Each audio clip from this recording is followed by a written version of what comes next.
overnight. I don't have a spreadsheet saved. It's like wake up like, well, that's gone. Shit. You're like, hey, that was a really cool thing that I was gonna do something with. Never mind. Yeah, it's like there goes an hour of work. Mm-hmm. Mike, one time I kind of want you to leave like this in, just so that people, I don't know that it happens. I'm not sure. I don't know. But like maybe not the whole thing. Maybe just like if I just said something weird, like, you know, like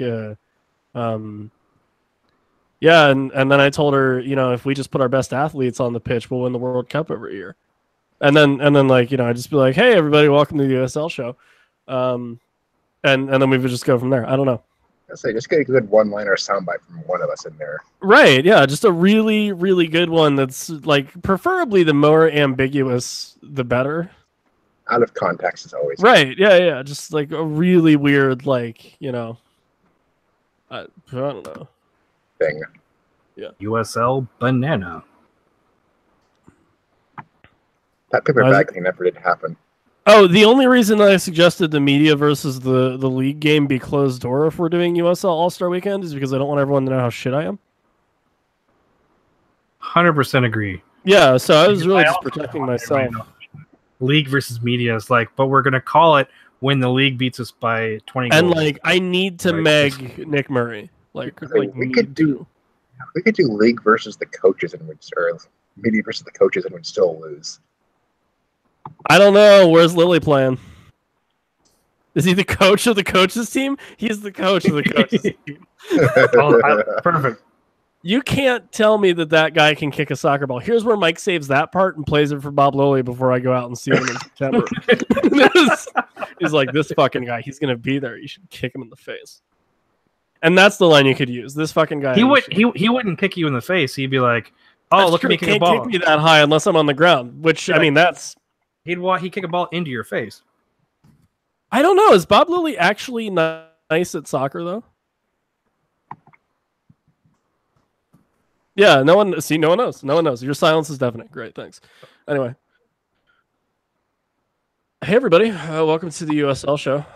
It's been a while for me, but I'm here. It's brought to you by Roughneck Scarves, which is your home for USL, MLS, national team, even scarves for your personal or club use, fundraisers. Check those guys out, roughneckscarves.com. We are also produced to and brought to you by the Beautiful Game Network of Podcasts, which is, unsurprisingly, a network of podcasts about soccer. You should check those out. There's a ton of them. I'll say there's too many, but I'm not the guy that makes those decisions. But yeah, check the whole network out, bgn.fm on the websites or at the BGN FM. I am your host, Evan Villela, joined by my soccer friends. This week, it's our usual cast of suspects, including our international correspondent, who's no longer international, Ryan Allen. Hi, Ryan. Hello, and I'm no longer a teen, but I'm just more thrilled I got my France World Cup prediction correct. You did. It's true. It's true. So did I. Yeah, I mean, it wasn't... Listen, the best team's just going to win, so... And, you know, saying that after the fact makes me look really great, right? But here we are, so... Screw that underdog story. Yeah, whatever. It's coming home. It's still relevant. Also joining us, if you think he hates your team, it's because he has the facts to back it up, and also you're probably right, especially if you live in Cincinnati. It's Pony. I had Francis runners-up before it started, so close enough. Yeah. And it's the best part of Chuck Palahniuk and Elliott Smith. It is Big Kev, Kevin McCamish. What's up? I won my World Cup bracket because I correctly predicted France to win the World Cup. And that was it, or like was there other good picks in there as well? I predicted the top half of the bracket near, but the bottom half of the bracket just went to absolute crap. But I won my league, so I get my prize. World Cup expert Kevin McCamish. It'll come in handy in 4 years. It'll be great. Oh yeah. For the uninitiated, this is in fact not a World Cup podcast. You're welcome. This is about the USL, which is the second highest league in the United States of America. Yeah, so we're going to talk about Week 18, which means we're pretty well halfway through the season, right, guys? Yep. Is this literally the halfway point? It's probably more than halfway point for most teams Great. right now. All right. Well, yeah, it's true because there's a bunch of teams that are playing like 4 games in a week and a half. So, anyway, without delaying any farther, let's get into the games that were. Who do we start out with? Swope Park lost to Sacramento 1-3. Cam Mawasa gets a brace in, well, about 9 minutes, 45th, 54th. And then Haji Berry gets one back for Swope Park with Christian Essel putting it away in the 88th. I don't know, like not a terribly surprising result. Maybe a little bit in that Swope Park with a home team, but yeah, good. I mean, good win for Sacramento. Right, it's Swope Park at home, but that was a surprise here because they were undefeated at home in almost a calendar year, I think, at this point, where they're quietly one of the best teams at their home place, and Sacramento come in and beat them 3-1. I mean, that's a good result for them, especially as both these teams are going to be near the top of the table, if not trying to hopefully take that 3rd seed. But Swope Park is very up and down recently, and again, so is Sac. Yeah, they were more down than up this week, though. Sure. But I feel like you could say that for a lot of teams in the West this week. There was a couple of pretty interesting results out in the Western Conference. What about the East, though? How about that next game? Yeah, Atlanta United 2, Bethlehem Steel 1. What happened there? Yeah, so Atlanta played Romario Williams and Alec Can. I honestly thought that they could have had a red card 15 or so minutes in. High challenge on Santi Moore that took his sock clean off pretty much. And not in like a guy literally took his sock off way and like his studs went through his leg and took his sock off kind of way. Forced him into a change. Brendan Burke didn't have a whole lot of attacking subs that night. So, I mean, that was not optimal for sure to have to make a sub that early. But Brandon Vasquez scores in the 25th and Oliver Shannon in the 50th. Derek Jones scored, which is nice to see. I'm just tired of him not being able to play for the first team because he should be by now. Maybe, I don't know. Yeah, I mean, good win for Atlanta. Bethlehem is going to be really disappointed in that result because that was their game in hand against a team that, you know, not a whole lot of people have had problems beating this season. But we'll get into it a little bit later. Penn FC didn't necessarily widen the gap between them and in Ottawa now and in Bethlehem. So it's still a tight race. Like, it's not like anyone gained a whole lot of ground on anybody else kind of in those first 3 spots outside of the playoffs. So and we'll Atlanta United too were able to end a 7-match winless streak. So their first win since May 16th when they beat Toronto 5-4. It's good company to be in. He lied. Next game, Charleston 2, Indy 11-1. Gordon Wild. We don't deserve Gordon Wild. He's very good. But 2 goals from him. Evgeny Starkov gets the goal for Indy. Charleston, you know, quietly taking care of business. I think I'm at least going to talk about one of their players who happens to lead the league in goals but isn't getting nearly any credit for doing so. In a bit, but you know, just go about their business. They get results. They make the playoffs and rinse and repeat. Yeah, Charleston is probably in the contention for, I guess, a team we underestimated because they lost almost all their attacking force this offseason. Remember, I think they lost about 80 to 90% of their total goals scored went to other teams, and for them to not only be in the playoffs but actually now starting to try even challenge for a home game in the playoffs. I think they might be my most surprising team just because we all thought they'd be a bubble team. Yeah. I mean, current ELO ratings has Charleston as the number 3 side in the Eastern Conference at 11-24 with only Cincinnati and Pittsburgh in that order in front of them. And they've just been quietly going about their business. Like we've said, just going pretty well. I mean, they've won 3 of their last 5 matches, and it's unbeaten in their last 6, having scored a goal in basically 5 of those 6, with a 0-0 result against Pittsburgh being the only time they were held scoreless. And I feel like they've definitely climbed up, and Attila Guerrero currently with 10 goals right now is making, or should be making, more headlines than he currently is. Yep. So he could easily just pull Dan Kelly and go to Reno next season.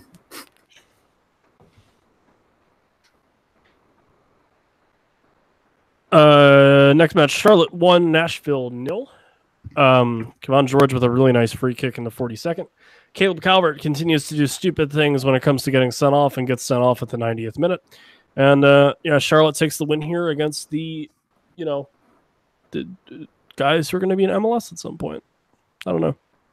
Nashville, I know our friends at Speedway were saying that they just can't finish still. And I agree. And those guys know that team better than anybody else, really. So I'm not going to argue with them. But that's really what's killing Nashville right now. Because that's not, unless you're like Pittsburgh or just like a very, very good defensive team all the time, like Charleston comes to mind, Richmond in this year in some ways come to mind, where you're just a very defensive-minded team. 1-0 should that you don't equalize, at least, especially a goal that comes early enough like that one did for Charlotte. I don't know. But Nashville's got to figure out what's going on up top for sure. Yeah, absolutely. Nashville is the second best defensive team in the East right now. And if they could finish even slightly better than what they are, I think you could easily say they are the best team in the East without a doubt. But that finishing is just not there. Yeah, it's very strange. And they were talking about a formation change too, and not having enough wingers to out and out midfield players that not fullbacks that are converted to play midfield, which is interesting. But they just opened up an international spot because they sent off Michael Cox to St. Louis, right? So maybe they're looking to bring somebody in. Who knows? I'm sure they know. They have a plan. But they got to make it count now for sure. Again, you'd much rather be inside looking out than outside looking in at any point during the season, but especially towards the back end of it when those fixtures start getting a little more clogged. From not knowing how to finish to maybe someone needs to learn how to play defense, Oklahoma City Energy 6, Las Vegas 4. Yeah. Vegas going Vegas. I don't know. This is a really fun. Listen, not that I knew that having a podcast when Las Vegas was going to be a team would be just an endless stream of content and amusement for us, but we picked a great year to do this. Because this is just the gift that keeps on giving. Las Vegas Lights. Kev, talk to me about them. Why? Because it's like yes. Wait. Well, I would say they're like a box of chocolates, but you never know what you're gonna get. I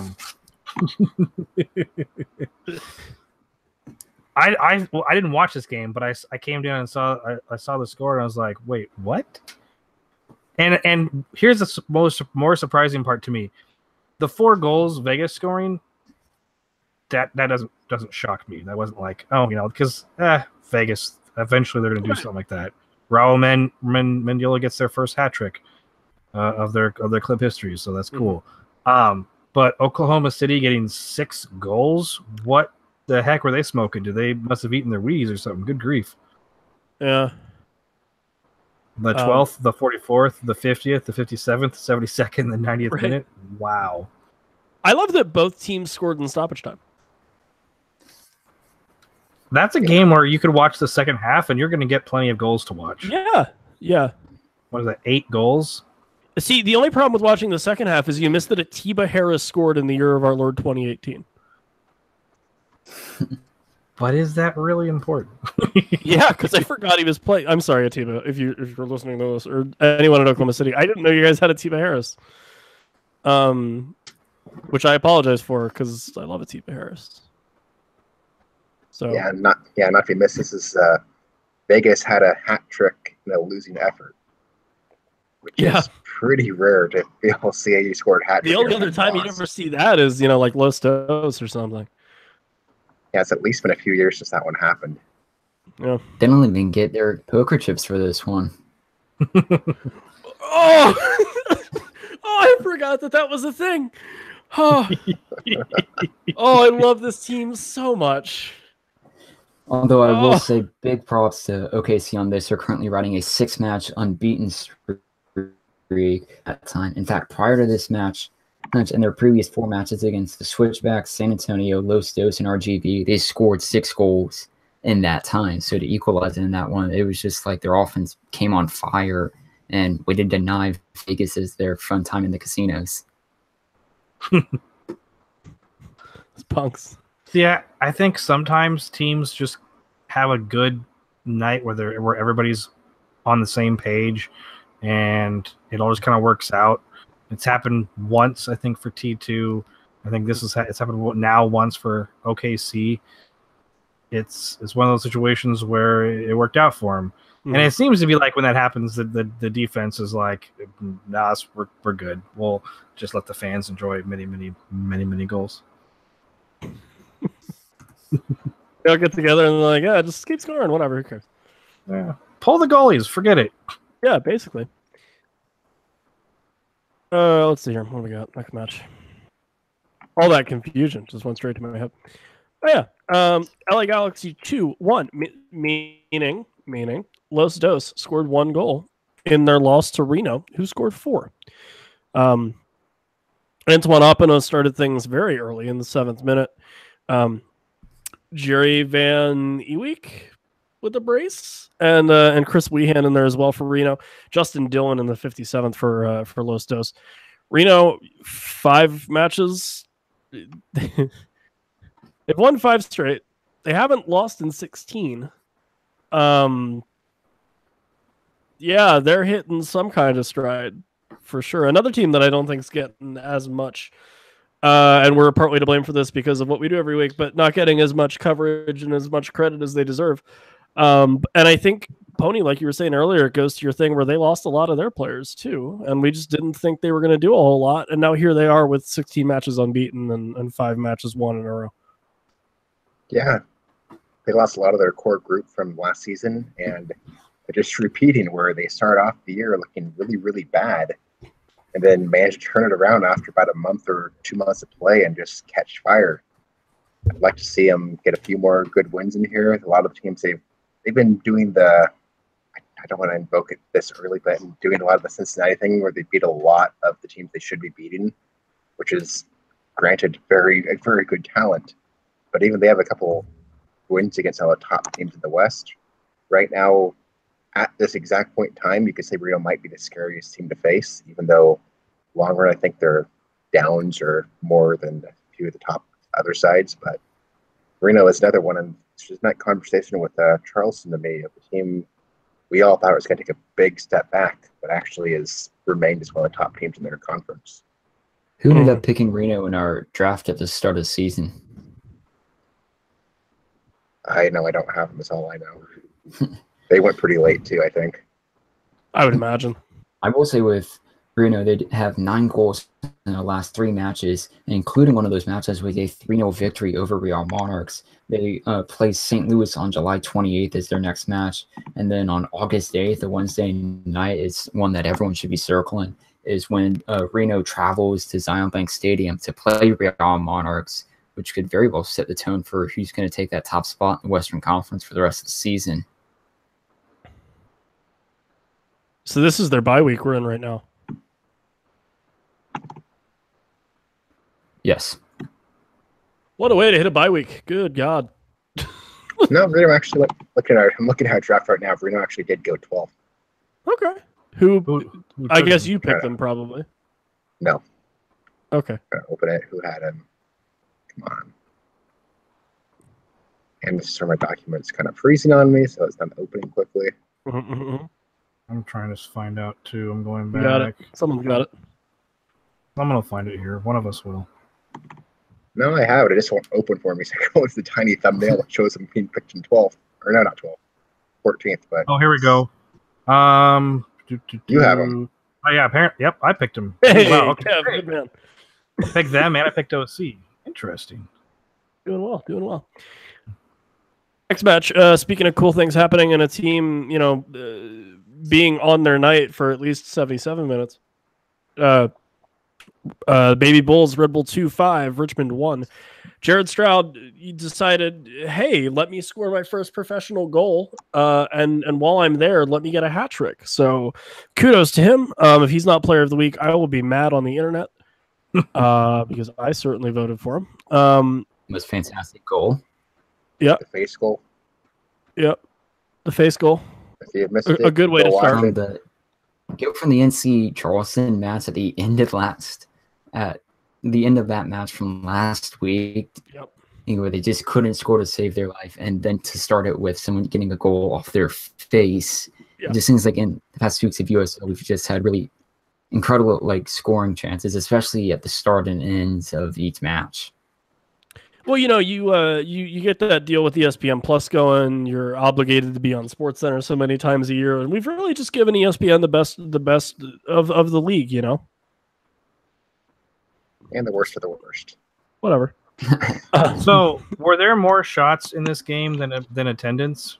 No, because it's at Montclair now, so at least there's college kids maybe that'll show up. Do they? Still a big Summer session shot kids night that'll show up. I don't know. work. 40 total shots. 614 in attendance. 29 to 11.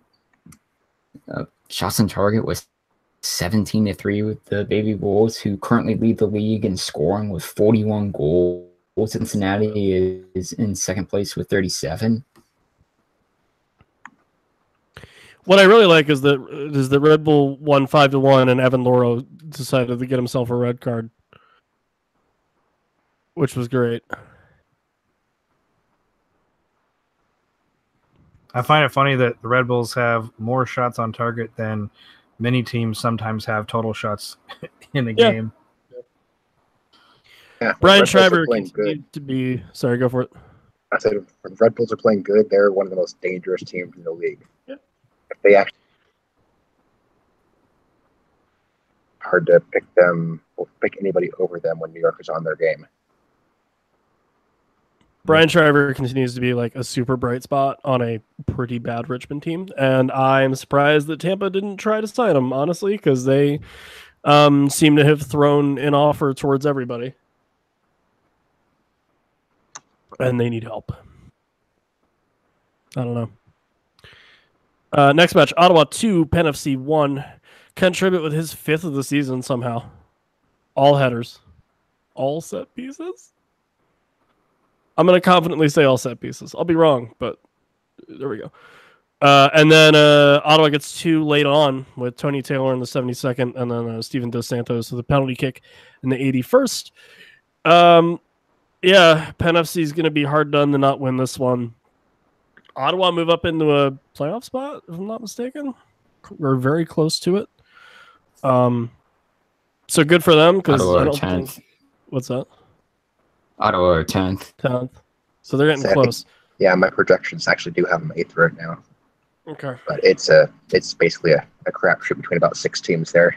Yeah, basically pick your favorite team or two from that group of 6 that's hovering 8 through 13 or 14 right now, and just put them in the playoffs. Who cares? Yeah, and again, like I said, in the next match, Bethlehem won with Carolina FC 1 with Marcel Canziora, I believe. Scoring for North Carolina, and then Adam Niem channeling Kylian Mbappe in the World Cup final with a nice little strike from outside the box. No one's separating themselves in that pack right now, which I'm totally okay with because that'll mean September and October are going to be crazy again, and I love it when September and October are crazy in the Eastern Conference. It's my favorite.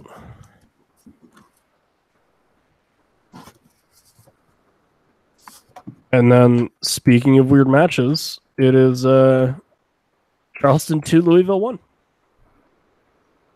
In fact, Charleston 3. But they own goal. Attila Guerra scored in the 5th, Neville Hackshaw in the 27th, and then Taylor Mueller with the own goal in the 88th. Louisville red card for Oscar Jimenez, like in the 96th minute, which is all exciting. Hopefully just a minor slip up for Louisville. But I mean, apparently they've just started interviewing coaches like last week, late, which is weird. But I imagine once they get someone actually at the helm and the players don't have to worry about it, they'll be fine. Louisville with only 1 win in their last 5. How would you think they approach their Open Cup match against the Chicago Fire this week, specifically on a Wednesday night? Well, I would certainly hope that they prioritize it. Yeah.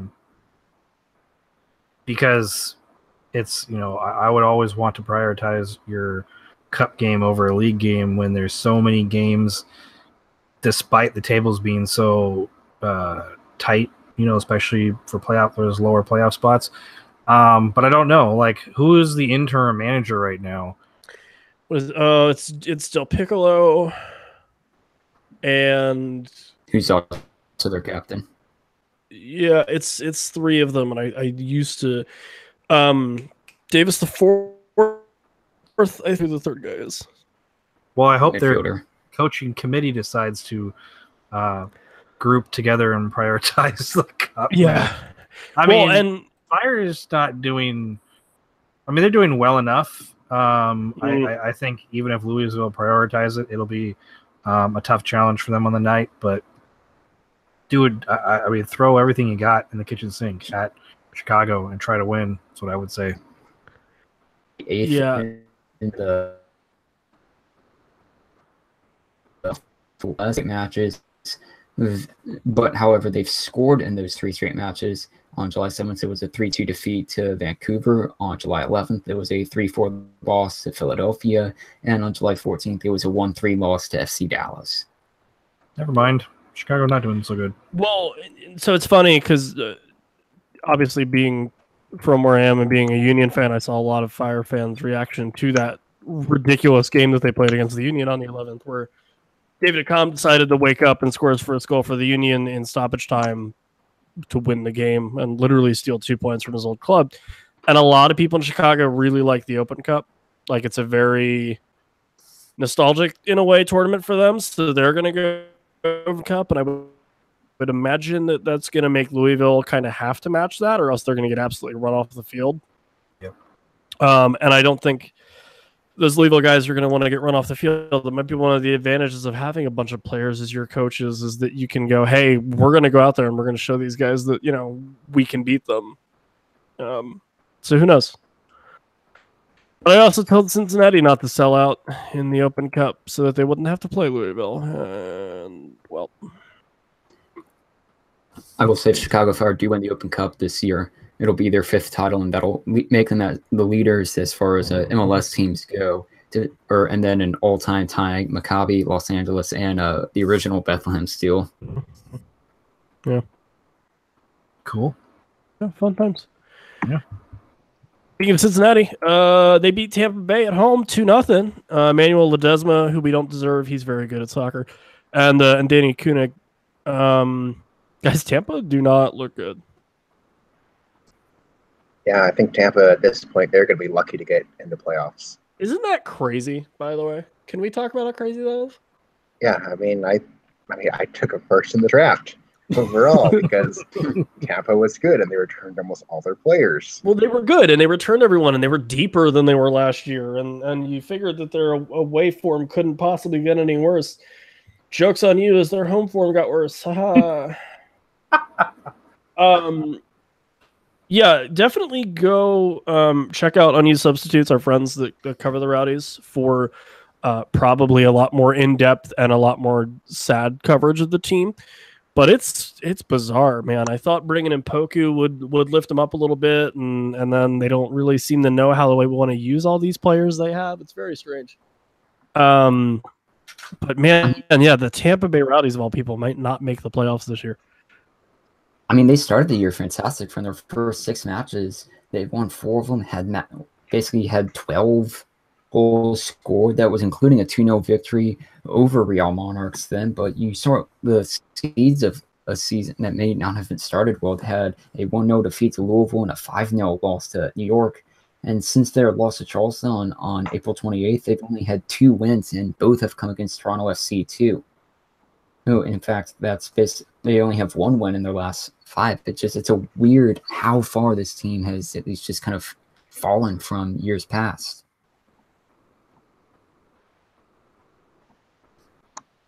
Yeah, maybe promoting your coach. Well, sorry, promoting your best center back to head coach in the middle of a season wasn't a great idea. I don't know. Yeah, and through it all, Cincinnati continues to do Cincinnati things. They're doing basically everything we thought they would. I know right now, 8 games unbeaten, basically the exact point we thought they would be. Someone brought it up, so I actually poked back through my projection sheet. And over their 8 games unbeaten, they're expected to gain 17.8 points, and they gained 18 points. Cincinnati basically does exactly what you expect them to, and will probably continue to do that for the rest of the year. I don't know how consistent they are, though, really. Yeah, you know what you're going to get with them. They very, very rarely lay an egg, and they very rarely pull you out of the water. There's definitely something to be said for consistency. I would certainly like it in my teams. Yeah, also to everyone being like, oh, you're calling us consistent. We haven't lost in 8 games. Yeah, it's good. Don't get us wrong. Like, I think all of us would take our team being unbeaten in 8. I'm not saying it's bad. It's just weird that you're not better against teams that you really shouldn't have a hard time handling, like maybe Penn FC and Bethlehem Steel. You really don't like you don't like teams from Pennsylvania, Cincinnati, or Toronto, or the state of Toronto. Yes, the 51st state, Toronto, Ontario, Canada. What's Ontario? Don't worry about it. Ignore it. Anyway. Colorado 0, Sacramento Republic 1, Vilian Bijev with the goal. Yeah, good win away for Sac Republic, especially against a tough Colorado team on the road, or home. Tough Colorado team at home. Are they tough at home? Because it seems to be like almost every other home game, someone's beating them 1-0. See, but honestly, like, I thought they had chances. They just didn't convert them. Insert that sentence for pretty much half the teams in the league. Yeah, of course.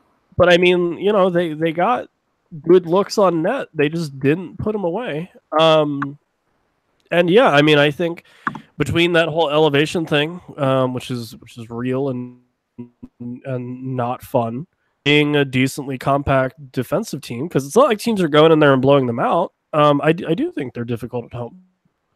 They've been dealt with recently, but I don't think they're an easy out. No, I'm not trying to imply that they're an easy out, you know, at home. I can think off the top of my head 3 1-0 losses at home, which might not be like anything. Could be their only losses. I don't know. This one, obviously, Sacramento, Timbers 2, and Orange County on July 3rd was their last home game before this one. And their 12 home matches, they've won 5. Yeah, they've lost 4 1-0 games at home now. Yeah. And if you're at altitude like that, that's either everyone's figured out how to play, you know, over a mile up, or you're kind of losing. Like, that's a key advantage, is the altitude, I think. I was up at 4 home loss.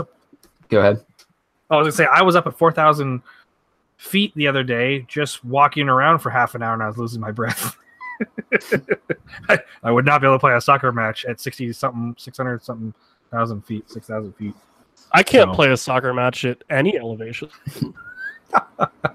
Well, that's probably true for me. Below sea level, and I wouldn't be able to do it. I don't know. That would just make me slower and would be lower impact. That wouldn't really. But yeah, I mean, you can try to put me out there for 90 minutes now, and I wouldn't be able to do anything. In fact, the Switchbacks' 4 home losses this year were all 1-0 results.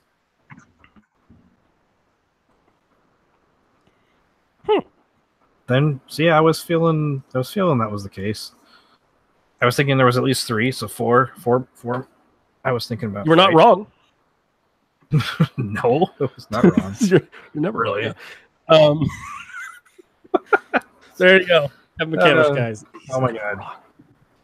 Don't Can't for your kids to grow up, so we can hang that over you. It'll be great. And we have it on tape too. This isn't really whatever. We have it on audio. RGVFC 2, Las Vegas 0. 2 extremes. Vegas goes from let's score all of the goals to the goals, and they still lose.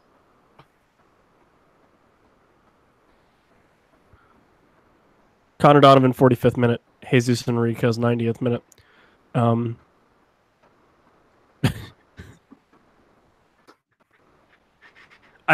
Not serious question. Do you think that like you have to score for the whistle to go off?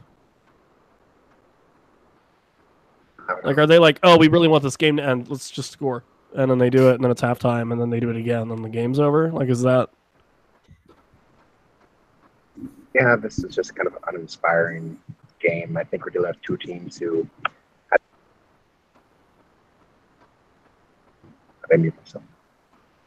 But yeah, it's just 2 teams who are going to be lucky to make the playoffs at this point. So, Yeah. I mean, it's not much to say when nothing spectacular happens.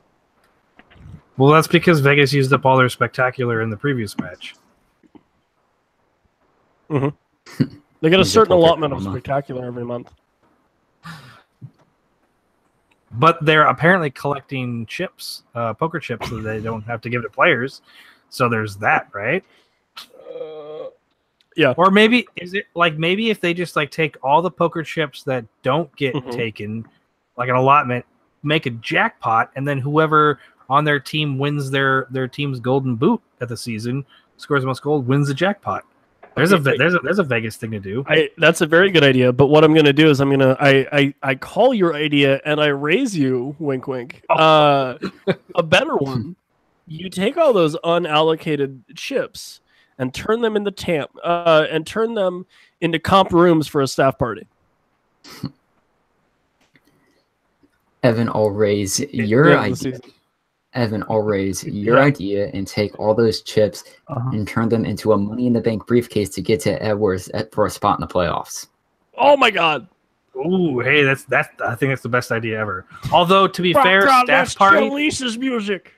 I was gonna say staff party with Shalice might be up there though, depending on how wild he might get in a party. And given how wild he is normally, he's managing the soccer team.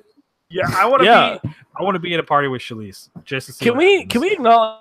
I think they would want to that Shalice lose any other job in the world with his lifestyle currently. Like, oh hey, Shalice, can you fix this? We're having a problem with the network; it's down. Can you fix that? And then he just like pops a cigarette in and just starts smoking it at work. Like, no. Or what? He's gonna shove a referee at work? Well, no, you can't shove a ref at work. You don't. There's no referees. Like shove HR at work and just keep going about your day. No. I'm telling you, Money in the Bank briefcase for Las Vegas to get a playoff spot.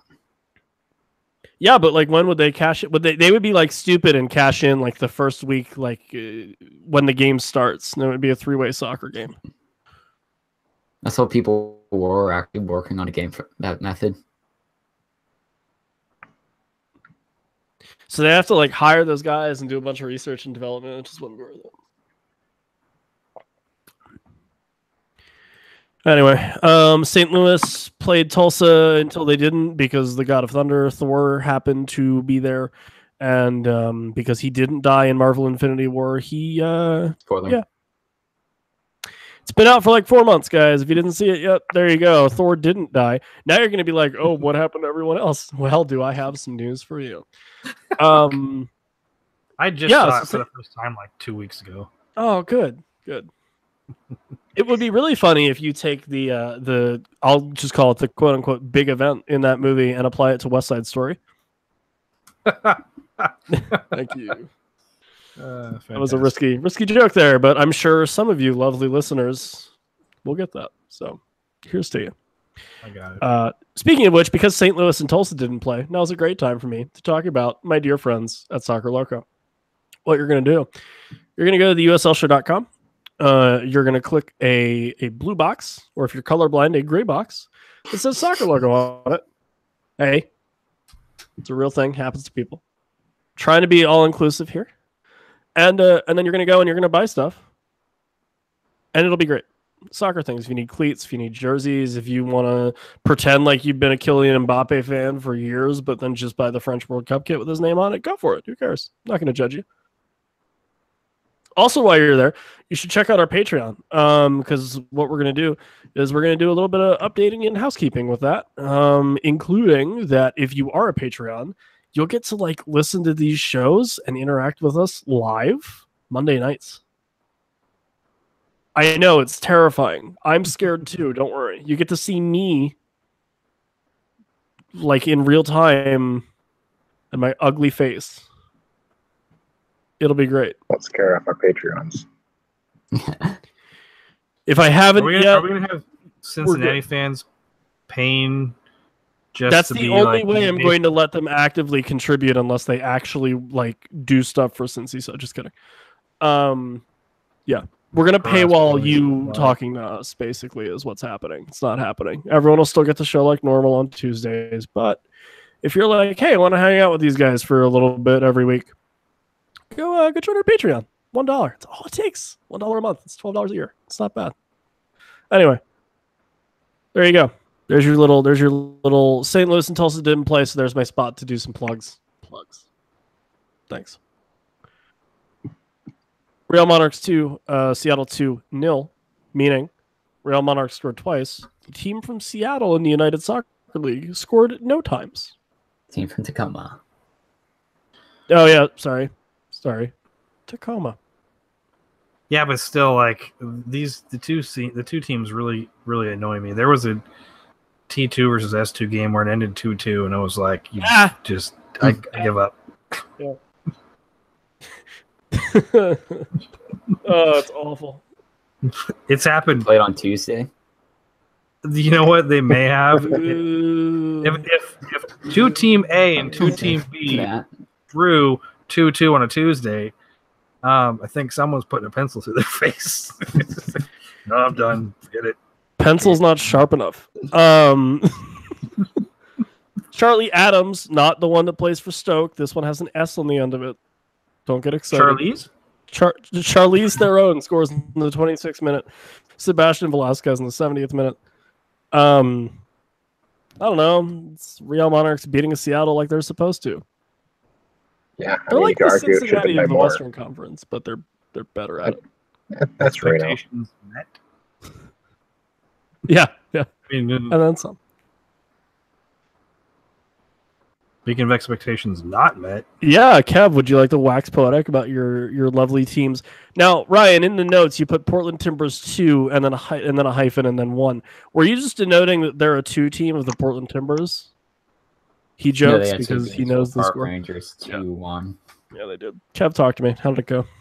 Well, yeah. Speaking of twos, so the T2 scored 2 goals. Forget it. Hey, didn't lose 5 in a row, so that's good. But I was expecting better from Swope Park, although I didn't watch their first match, and I bet you if I had, I would have been like, maybe T2's got a chance.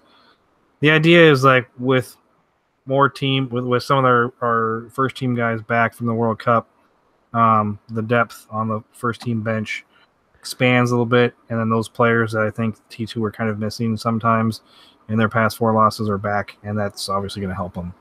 Langsdorff continues to score, so that's good. He leads the team with 8 goals. Maybe he could get a bunch of goals and win Las Vegas's pot of stuff. He's over 21, right? Mm-hmm. A pot of poker chips, maybe some pot. Who knows? Vegas has it all. So it's a pot of poker chips, but the pot is made out of marijuana. They have that one. Hemp. So it's made out of hemp. It's a hemp pot. There we go. But they have that one deal going on with that club sponsored by whatchamacallit. So Yeah. It's a possibility. They're sponsored by the candy bar. Whatchamacallit? That's amazing. Oh god. Okay.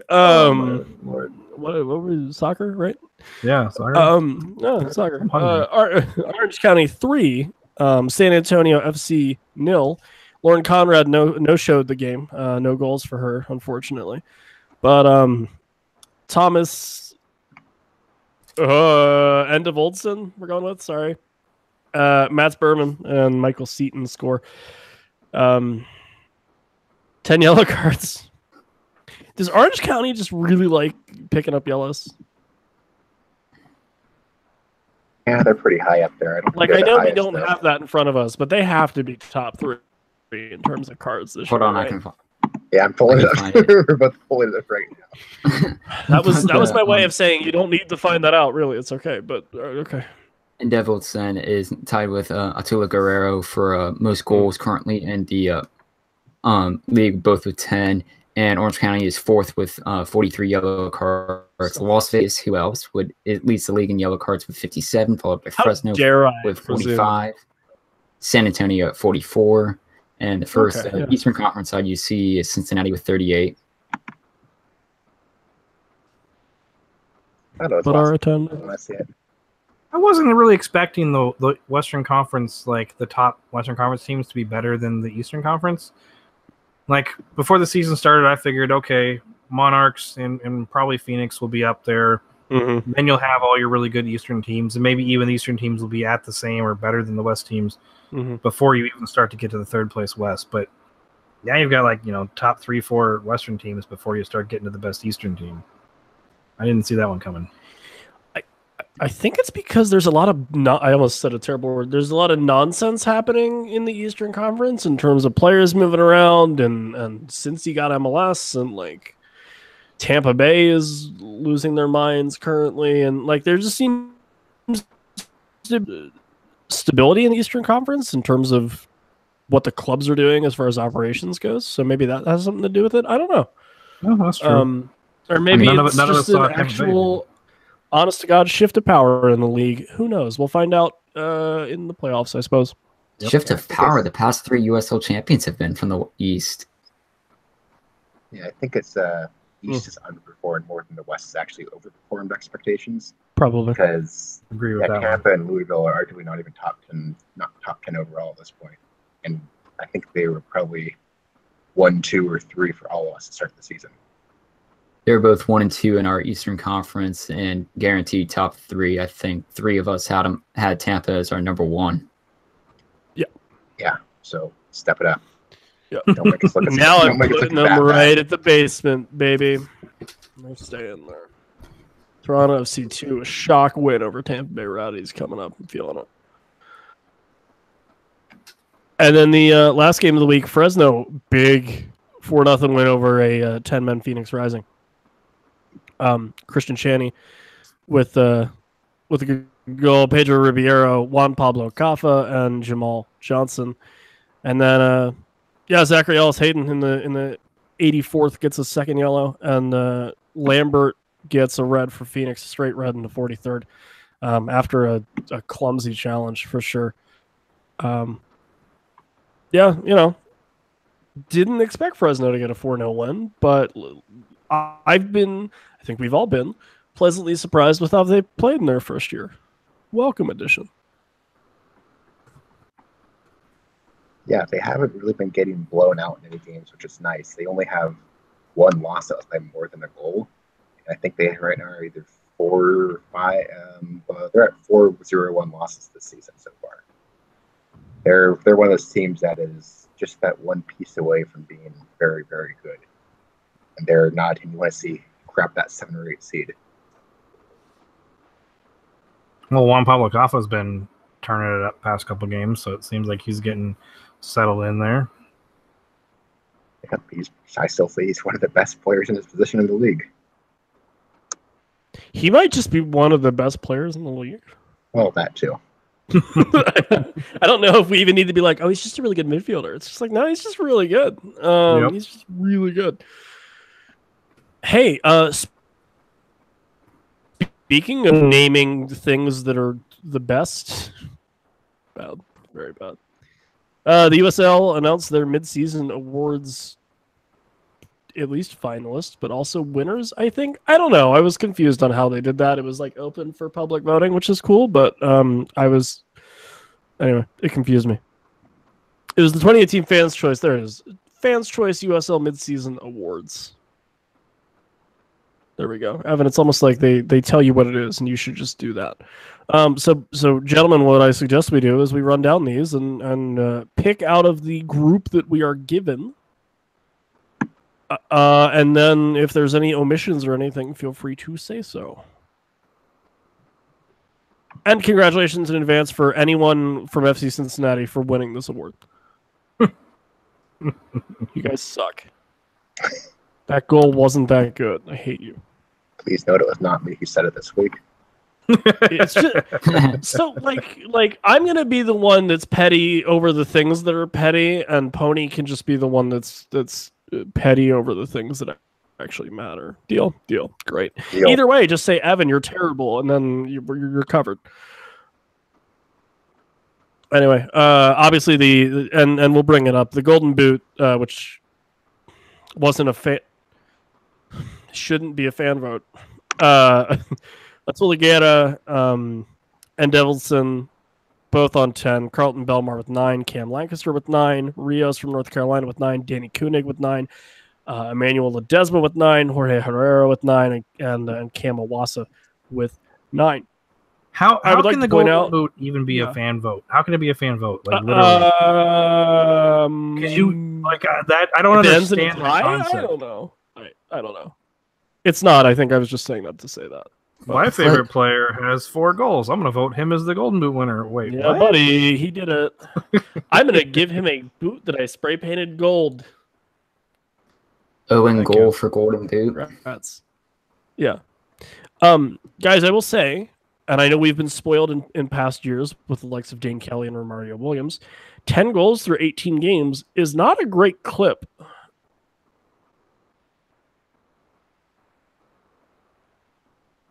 Like, in terms of what they're actually averaging, that's not anything super impressive. I mean, No, I believe when. Sorry, go ahead, Kev. I was going to say, I kind of agree with Evan. More along the lines of like elite striker would be like 15 over 18, and 12 to 13 would be like, all right, he's a good striker. Mm-hmm. Because if you like, I mean, we're listing off what 1, 2, 3, 4, 5, 6, what 9. 7, 9? Yeah, 9 guys with either 9 or 10 goals. So there's not a whole lot of separation there. So that's kind of like, here's where basically all your average or slightly above average strikers are at. So there should be like 1 or 2 like elite strikers above them somewhere with 12, 13.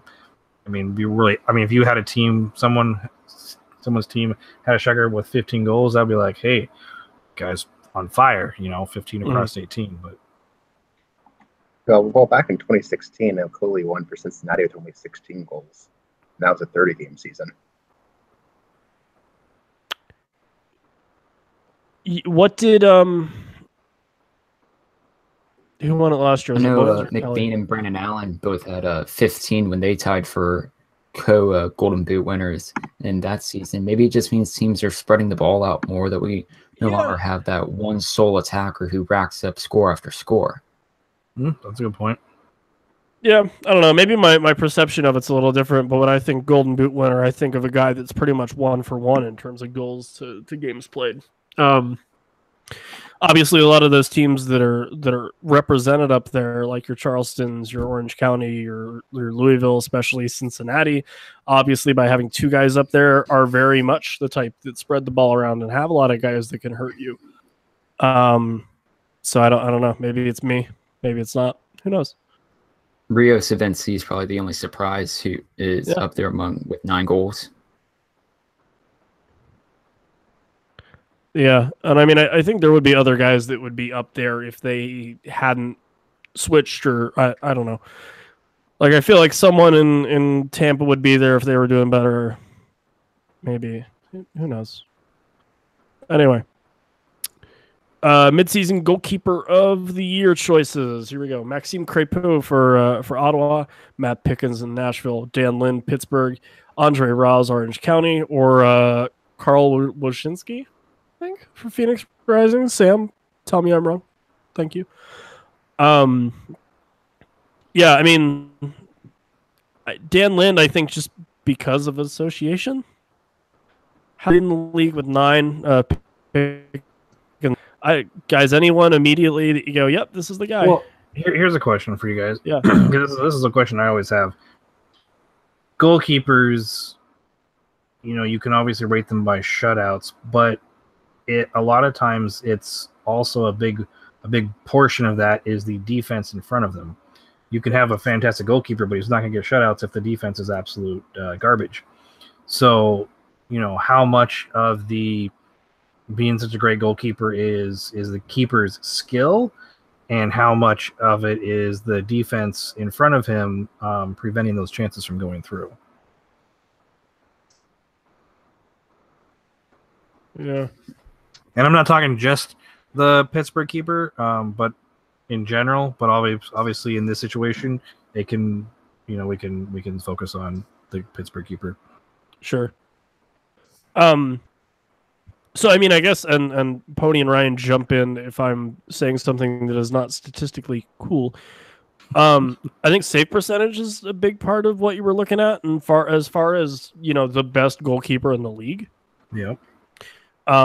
Which is why it's crazy to me that Max Crépeau is there, because he has a 75% save percentage. The highest save percentage of the nominees is Like 80. Andre Rawls at 82.61%, and he's also a former Wilmington Hammerhead. So we know where Ryan's voting. No, but I mean, I think right now it's Andre Rawls, right? I agree. 82.61 save percentage. It's like I look at it as, okay, I get to pick a goalkeeper on my team, like that plays on my team, my fictional USL team. We'll call them forward Matt. We'll call them Porter. We'll call them the Austin. We'll call them the and Andre the Rawls 2-2s. is my goalkeeper. 2-2 FC. The 2-2s. The Call 2-2. them the Tuscaloosa 2s, and Andre Rawls is my keeper. 82.61 save percentage. That's exactly what I would do.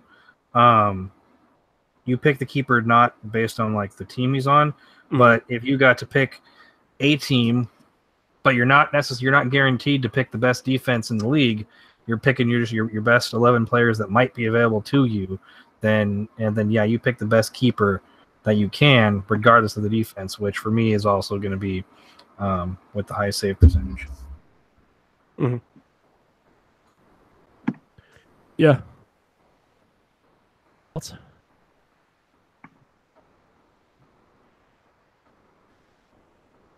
pleading the fifth? All right, that's fine.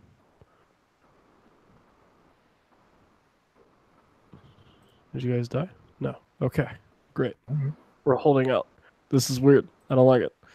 Really, I'm still here. Is it still recording? Yeah, we're great. I'm We just on not then? hearing anybody. Pony, what are you doing? Oh no, I cut out for a moment. So if you said something to me, I missed it. Okay, goalkeeper. Kev, not to jinx it, but did we pass the threshold for the computer shutdown, or? Yes. Yeah, we did. But, I know we're on it. yeah, we're on it right now. I guess we'll find out what happens the next 60 seconds or so. Bye, Kev. And he's out. No, I'm here. Okay, I'm great. here. Please. Don't leave me. We're just gonna move on. Were we just gonna go on to the four news things, or did you want to continue on with the awards because it just has coaches, defender, midfielder, and young player left? News. Yeah. Sorry. News. News. I should do MVP at least. That Oh, counts. We're Yeah. talking about. Let's. I don't. Let's. I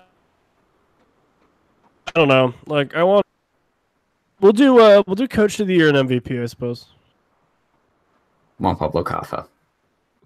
Kaffa. Unfortunately, he's not. Vote him for both. Right in for coaching. I'll vote Kaffa for the best coach. There we go. He's that good. Kaffa, young player of the year. Let's do it. Welcome to your late show edit, Mike. Hope We are off the rails. you bitch. That'll get kept in. It'll be great. Anyway, back into it. Yeah, moving on. We're gonna skip because we don't want you guys to listen to 3 hours of us. Really, we don't want to listen to 3 hours of ourselves. So, skipping. We'll do Coach of the Year just because I think it's an interesting conversation. Bob Lilly, Pittsburgh. Ian Russell from Reno. Allen Coach, FC Cincinnati. Gary Smith, Nashville, and Cam Knowles, Portland Timbers. 2. Bob Lilly is my vote. Yeah. Yeah. Yeah. I mean, maybe you could argue T2 coach because of the improvement, but it's Lily for me. The only reason I would even consider Cameron is if T2 were still performing towards the top of the conference, but since they've kind of come back down to earth, it's from day one to today, it's Bob Lilly for sure. Yeah, because the only way it goes otherwise is if Nashville wins the East or if Portland finishes with a better record than Pittsburgh or better seed, then maybe you have a conversation. Yeah. But Reno and Cincinnati don't belong on this list to me. Yeah. It's Lillywell. He came in from day one. We knew Pittsburgh was going to improve. And even a month ago, I was still calling Pittsburgh as being a top 2 team in the East. It may have not have been as bold predict or take then as it is, or as probably ever was this season. But it's Lillywell, as simple as that. He's best coach in the league. Mm-hmm. Mm-hmm. And then, oh, by the way, it's fun. If you vote, it'll show you the percentage of votes received for a certain player and or coach in real time. Not surprisingly, FC Cincinnati at work here, baby. 44% right now. Man. For their coach? Yep. Ooh, stop being homers. Guys, I like the guy. He does a great job. He's been constantly doing a great job. But no. Okay? No, he's not. Won't be at the end of the year unless he somehow cures all the cancer. And the team wins the USL Cup. If they tell you what, if they win like 2 playoff games, he's the coach of the year. Fine, whatever. But like right now, no, he's not the coach of the year. It's Bob Lilly. Right. End of discussion. Thank you so much for playing. Yep, they're meeting expectations. Plus, yeah. weren't fans saying they wanted him fired at the start of this year? Or was that last year? Yeah, remember that? I remember that. Anyway, MVP of the league. Here we go. Thomas Enevoldsen, Orange County. Emmanuel Ledesma, FC Cincinnati. I bet I know who's leading this category. Solomon Asante, Phoenix Rising. Carlton Bell, Marcel Nico Brett, Pittsburgh Riverhounds. Nico Brett's in contention? That's impressive. He has 8 goals, apparently. It was a very good move on his part, hitting the Pittsburgh. I'm happy for him. And to bring it up again, another reason why I think Bob Lilly is the coach of the year, the guys he brought in have been doing so well. They've been doing fantastic. Yeah. I'm voting Kaffa for player of the or MVP. Yeah, I don't like I'm not Kaffa. Just because super thrilled at anyone here. Ledesma's a very good player. He can score goals. He can score goals. He can dish assists more than anything else. And he's been a good bit of midfield creativity for a team that probably needed it before the season started. And Enevoldsen, I think, is only there because he has 9 goals. I don't know. This almost seems more like it's the Golden Boot Award, not the MVP. Well, a little bit, yeah. To me, this one is Asante, hands down. I mean, it's not even close in my book out of these 5. Yeah, Because Asante at this Just point, remember, Asante's looking at at the 66 resume that chances they created. give you. Yeah, I mean, But the 66 chances created, that would be tied for third in the entire league last year. That's the full regular season worth of chances. The fact that, I mean, he maybe is a little bit behind on goals, a little bit behind on assists to Ledesma, but 66, basically, he created 66 shots on goal through other players through the midpoint of the season. If that's not MVP, I don't know what is. Well, the key to him winning MVP, though, is he on FC Cincinnati? Fortunately not, so he's going to be the runner-up for the fan voting. Don't It'll vote be because I don't want to talk about the percentage that Emmanuel Ledesma has right now. Good Again, I'll do it again. He's a wonderful player, and he should be in MLS, and he will be in MLS. But he's good at what he does. He's incredible at what he does. But like, I know why he's leading right now, and it's not because he's the best player, because who he plays for. Yeah, I would trade 2 goals scored for 30 chances created, which is about the trade-off we're looking at there in a heartbeat. That's what I'm going to side with. Go ahead, Kev. I was going to say my criteria for MVP is what player can you pull off of a team, obviously a good team, that single player where like the entire house of cards comes crumbling down if he can't play. That is, how you define MVP to that team. Mm-hmm. And potentially if that is like one of the best players, that's MVP of the league. And so Bob Lilly is MVP. Oh no, I'm just saying Kafka because he's the best player, but probably anyway. But no, like as far as these 5 choices are concerned, someone who's going to be generating lots of chances, be involved in the attack. I agree with Pony. It's for me Asante. Yep. For me, I did more because he's been playing the MLS Sporting KC at the moment, and only has 10 games played out of the 19 that Sewell Park has this year. Well, see, there's your lead scorer, Evan. 9 goals in 10 games played. Yeah, man.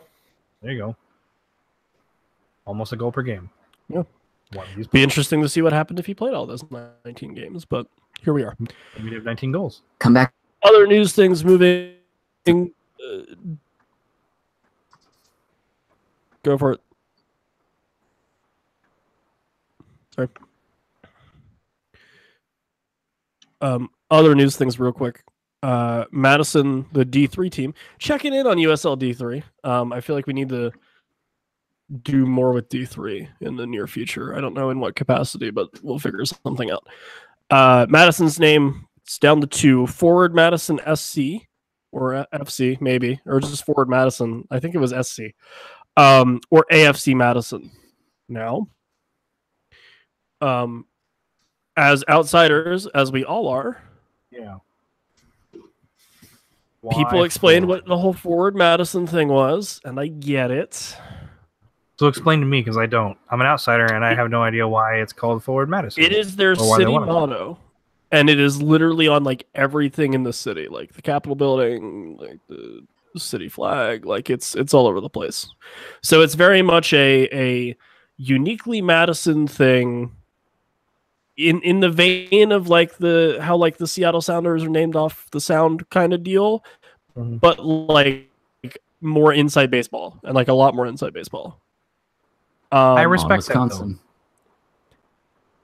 I have respect for that. Like that backstory. Now again, how am I supposed to know that just from the right?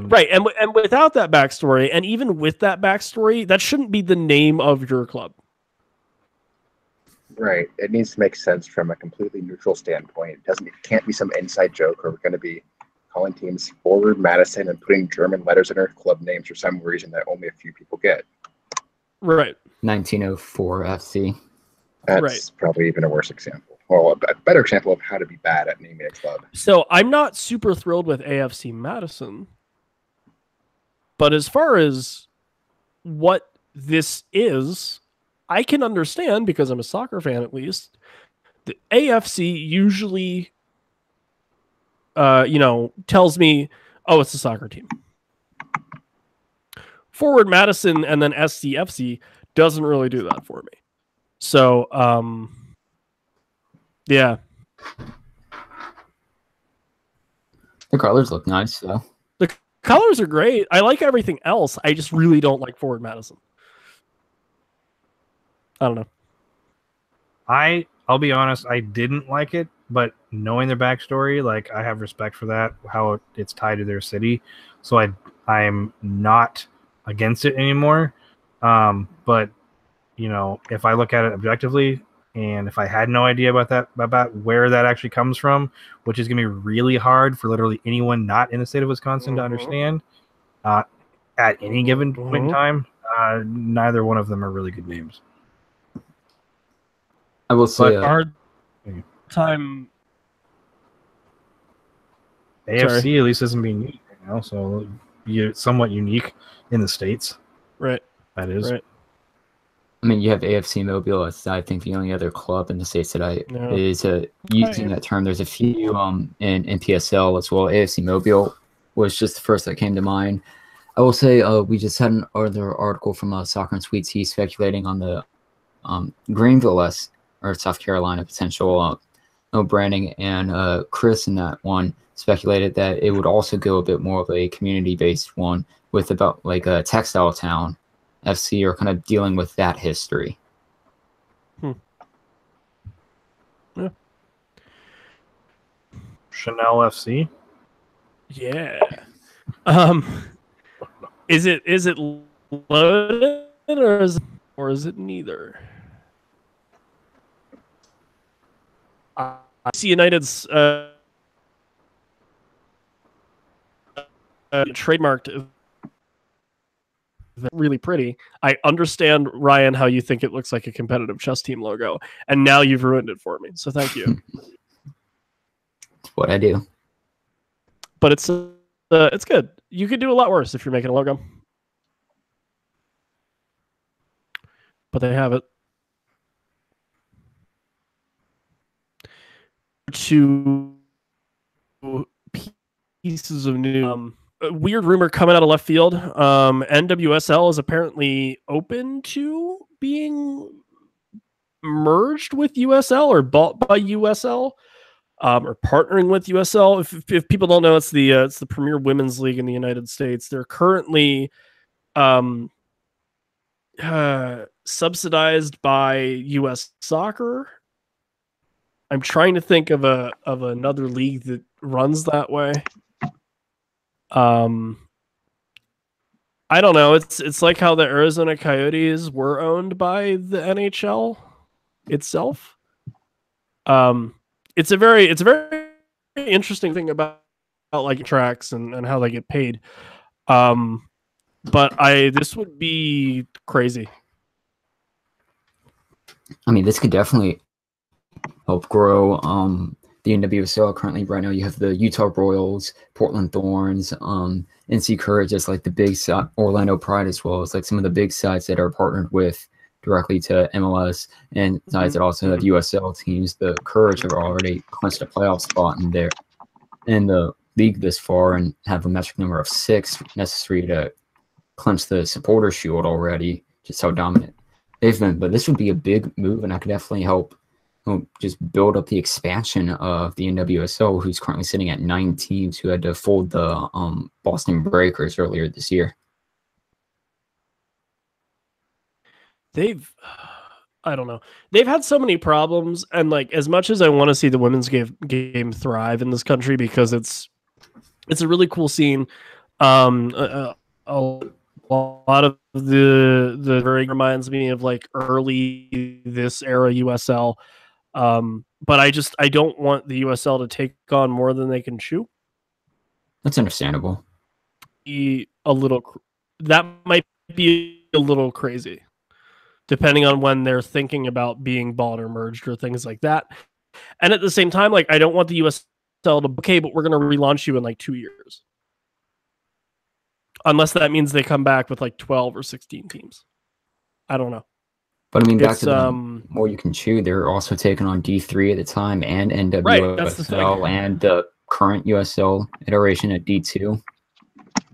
Mm-hmm.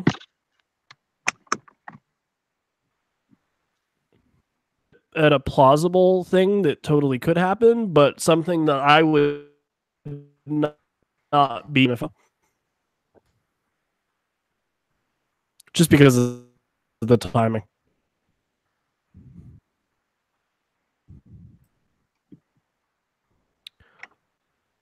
Kev is someone that is around, or I suppose adjacent to, a NWSL team.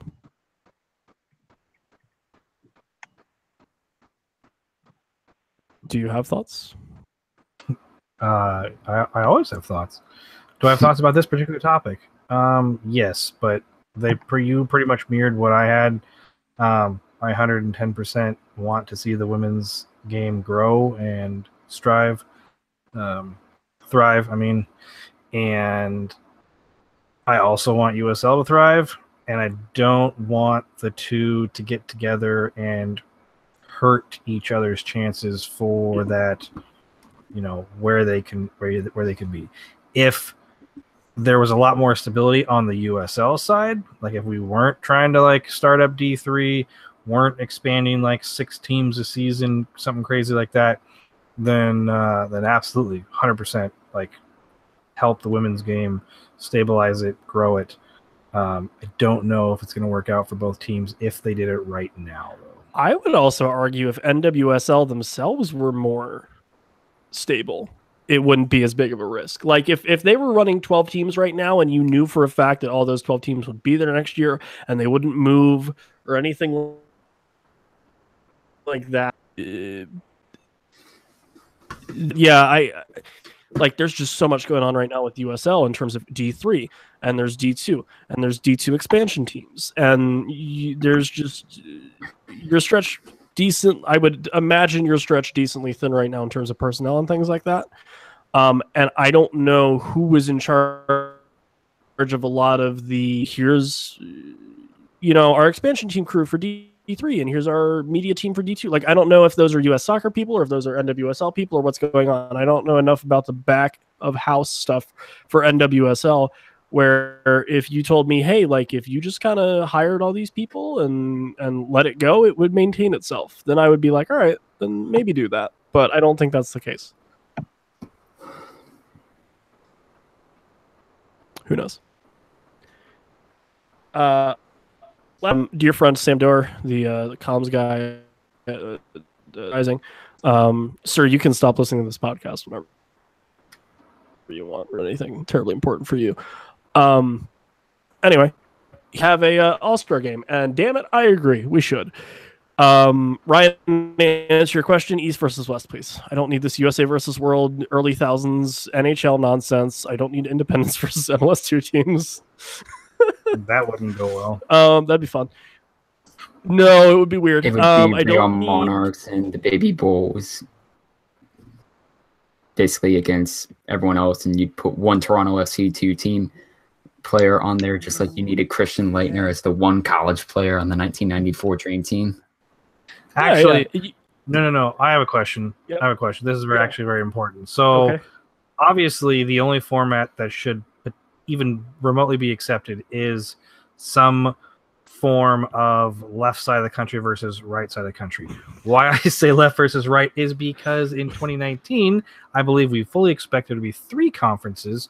Oh. So, is it going to be an East versus Central versus West? Like a 3-way, like just put 3 teams, 33 players in the field? Now. Yeah. Or do we want to go like some sort of like round robin? I mean, how would that go? Fantasy draft.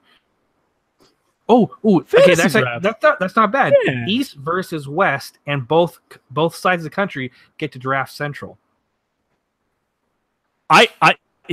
Here we go. All right, here we go. Put the Mississippi River as the division line, and let Lily take one side, and you have the Western Conference. I guess Ian Russell of Reno, for instance, of the Western Conference, take the other, and you draft 11 players for each. Okay, guys, Galaxy Brain here. It's fantasy draft. You can pick anybody you want as long as they have one appearance in the USL in the last 5 years. Oh, okay. Oh no. Eastern representative is Ammo, the Riverhounds mascot. Is Johnny Cash on a motorcycle, the Las Vegas Lights, whatever. And they can only pay coaches. There's no play. It's no players. It's just coaches. And it's played in the concourse of Louisville's baseball stadium. Yeah. Yeah. But the pitcher's mound is still there somewhere. In the concourse? Yeah. They move it. It's fine. You know, they can move it. It's cool. They can move it. They move it. And like, there's basically what it should be. Actually, here we go. Is it should be All-Star Game half like season in review. They just kind of make fun of weird things that happen. So like there's a bunch of people that are pretending to be FC Cincinnati fans that vote a lot and throw streamers on the field and get like slapped on the wrist for it. I don't know. Someone pretends to be a Red Bull 2 fan for a second. And everyone has a good laugh. Yeah. Have it at your mom's house? Okay, Ryan. All right. That was me. Fine. People, yeah, we'll have it at Mike Sparks' backyard. It'll be great. I think this is a really cool idea. I like the East versus West thing. I don't know about the Central Conference. Stop making me think so hard. The other thing I suggested earlier today was that we do a media versus the league All-Star game.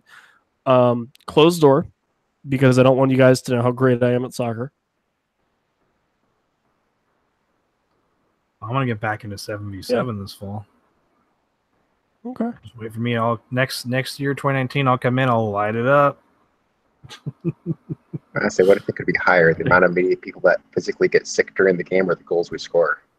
The first one, totally. Can I make a prop bet on the amount of hamstrings that get pulled in the game? With like the over/under at 9. The entire media bench is hurt. I have 2 very bad hamstrings. So there's 2 right there. I have 2 really bad knees. Hey, there we go. See, I have a bad ankle, so we're all working on this. Ryan, what's your bad thing? Oh, I forgot you're like 9. You don't have any of those yet. He's 20, growing. but I'll. No, although Pony, I think I will say, are we going to count the scores and or goals left or players left standing? Can we? Okay, actually, hold on. To go back to the U.S. All-Star Game thing, can we make it like Rock and Jock basketball? Does anyone know what I'm talking about? The last 2 minutes of each half, we have 2 nets that drop down from the ceiling, from cranes or something, and if you score in those nets, it's like 20 points or 50 points. So basically, you're playing in Vegas. Yeah, whatever.